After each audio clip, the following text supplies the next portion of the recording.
Organizata e familjeve të dëshmorëve Dega Gjirokastër sot zgjodhi kryesinë e re për 4 vitet e ardhshme. Me votim të hapur, 50 delegatët e konferencës së 8 vendosën që detyrën e kryetarit në vijim ta mbajë Tomor Hoxha, ndërsa Sabri Skëndi, Marje Liço e Krisan Thikore do të jenë nënkryetarët e saj.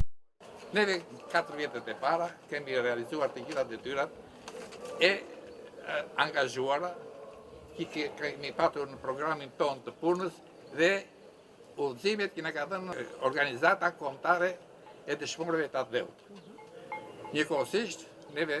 në këtë drejtim kemi të zbatuar edhe statutin e organizatës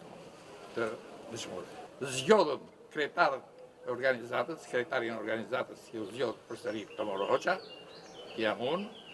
edhe nën kryetar, edhe sekretarin e organizatës së familjes dëshmorëve. Punimet e kësaj konference u ndoqën dhe nga i deleguari i kryesisë së organizatës së dëshmorëve të Atdheut, Perlat Meçaj, i cili vlerësoi përpjekjet e tyre jo vetëm për mbijetesën, por edhe rritjen e kësaj dege. Organizata edhe në kushtet jo aq të favorshme të Shqipërisë bën përpjekjet jo vetëm të mbijetojë, por të rritet e të zgjerohet,